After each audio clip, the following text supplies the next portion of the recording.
Welcome back, everyone. It's the Bourbon Judge. We are back at it.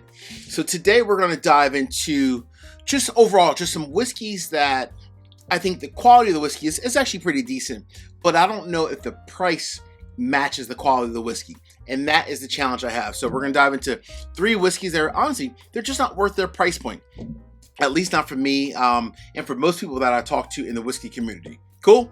Hey, but before we do so, I want to go ahead and give a huge shout out to my newest patrons, my good friend Cody B and my buddy Mark. So Cody, as well as Mark, thank you for supporting the Bourbon Judge. As we always say, welcome to our family. And I truly do feel like we have a pretty cool community on the Bourbon Judge side. So between all of our Discord chats and people, exchanging samples and, patron contests and giveaways and patron meetups. I have one next week in Chicago, one in Kentucky, our barrel picks, which we're doing one of those also at the end of the month. And we just did a couple actually last week. We try to have a little bit of fun on this side of the house. So welcome Cody and Mark, as well as I should say thank you for all my other patrons as well. All right. So today, again, we're going to dive into three brand, not even so much brands, three bottles that I just don't think are worth the price point. Again, I always like to call this out. I am not saying anything bad about these brands.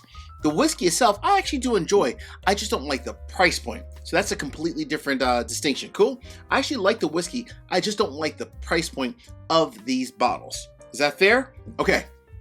So I'm going to go ahead and give you these three. By the way, it's important to say these three are not in order. So I'm not saying that, number one is the worst one out of the bunch. And number three is just not so bad, right? I'm not saying that at all. These are just three in general. Cool? All right. So number one, this is a brand. I actually think their whiskey is actually decent, right? And I want to repeat that. I do think the whiskey is decent. But the price point at $100,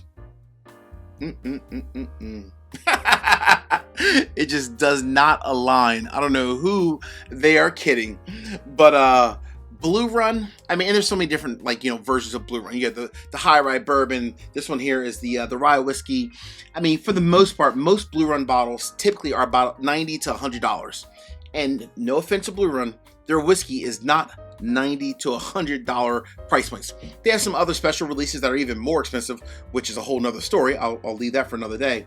But their standard core, the bourbon, high rye bourbon, or the rye, I personally don't think that it's worth $90 to $100 quality whiskey. For the most part, if you said, hey Judge, well, how much would you normally pay for the rye or for the high rye bourbon? I would say honestly maybe like $40, $50. So again, I'm not saying anything bad about the brand. Not saying anything bad about the whiskey. It's just that the price point of what the MSRP is, what you're seeing it in stores, does not align with the quality of the whiskey.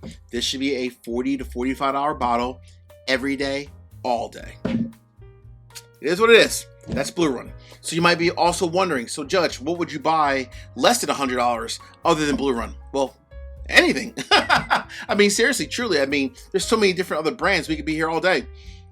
Wild Turkey, Michter's.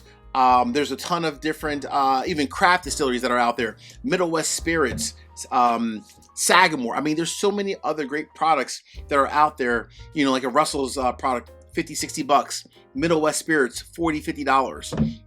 Sagamore, $60. Why would I pay $100 when I can save $50 to $60 and get honestly a ton of different other options where I can save the money versus spending $100 on Blue Run? Just the facts. Don't shoot the messenger. All right. Coming the number 2 spot. So this one, to me, it must be the packaging of why this is so expensive. And I don't know. I guess for me personally, if I'm buying whiskey, I don't care how beautiful the bottle is, what the bottle comes inside. But for me personally, just give me good quality whiskey. So if I'm spending $150, which by the way is the new MSRP for this bottle, which is just, it's insane. I better have something that is I'm talking ridiculously good, right? Like your top of the line Falnors, some 4 Gates quality, some really great finishes that just pack a punch and are just phenomenal. Unfortunately, this bottle is not in that league, but it's in that price point for that league. This is Blood Oath. Now, remember, this is an older one, but I mean, I've had different Blood Oaths in the past. This is pack number 7, 2021. I'm sure, don't get me wrong, as we all know, right? Marketing is beautiful, right? You got the nice little box. It's beautiful.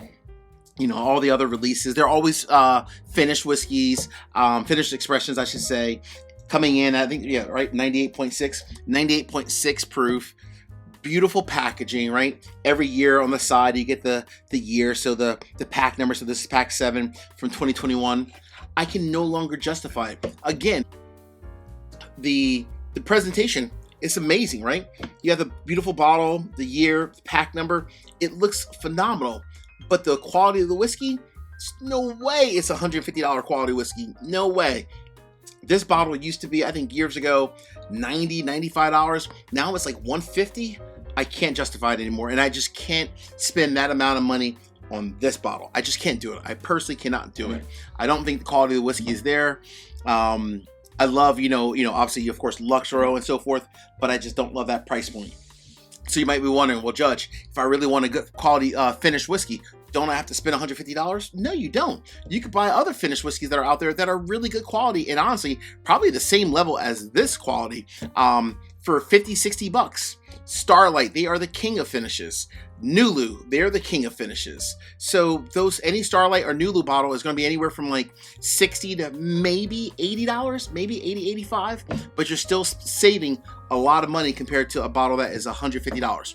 Now with Starlight, Nulu, and some of the other brands, you won't get a pretty box, but you will get equally as good of whiskey, just no box, unfortunately. Hey, it is what it is. All right, before I get to the last one, real quick, 3 quick easy favors. Number 1, hit the like button. Number 2, drop me a comment. Let me know, in your opinion, what are 3 whiskeys that are not worth the price point in your opinion. And last but not least, please make sure you also subscribe to the channel and hit the bell so you get notification each and every time I release new content. Cool? All right, here we go. Cheers. All right. So what is number 3, Judge, and why? This might be a little controversial. It might be, because there are a lot of people out there that love this brand. Now, maybe a lot of people are worth or willing to pay the price points. Actually, I know a lot of people are willing to pay the price points for it, including yours truly originally. However, I have now said to myself, I'm no longer paying this price point for this quality whiskey. Is the whiskey good? Yes. Does it come from a major distillery? Yes. I respect the hell out of this distillery. I really do. But the price point, not just for the bottle I have, but for all their older, aged, like in this case, let's just call it out, Willet Purple Tops. I just can't. Don't get me wrong. I love Willet. I mean, I'm looking at this one I have here. This is the 6-year. I love the Purple Tops. This is a really good 6-year bourbon, but I know I spent myself, I think, $180 or $200 for this, and this is just a 6-year. If you're talking about some of their older Purple Tops that are like 8 years, 9 years, 10 years, you're spending $400, $500. There's no way. I'm sorry. A Purple Top is worth $400 to $500. The quality of the whiskey, very good. But is it worth anywhere from $250 up to $500? No way. It's not. I'm sorry. I don't actually think any whiskey, personally, is worth $400 to $500 unless you just got it like that and you don't really care so much about money. And you're like, hey, I'll buy whatever because I'm just, super rich. But for the majority of people out there, $200 up to $500 for a Willet Purple Top, stop it. It's not that good. If you want to spend, honestly, $400 or $500 on whiskey, you might as well go ahead and just buy a couple bottles of, you can buy a couple bottles of Found North, a couple bottles of Old Carter. You can buy one of each, a bottle of Foregate, and you'll still be right at that $550 mark if you buy, 3 of those. I mean, to me, that's just the crazy part about how expensive Willet Purple Tops is. And that's the reason why this is the last one you will see in the Judge household, unless and until the price comes down. Folks, you guys know me, I'm always going to keep it real no matter what. I do appreciate everyone watching the channel. Peace, cheers, most important. Salute, take care, see ya.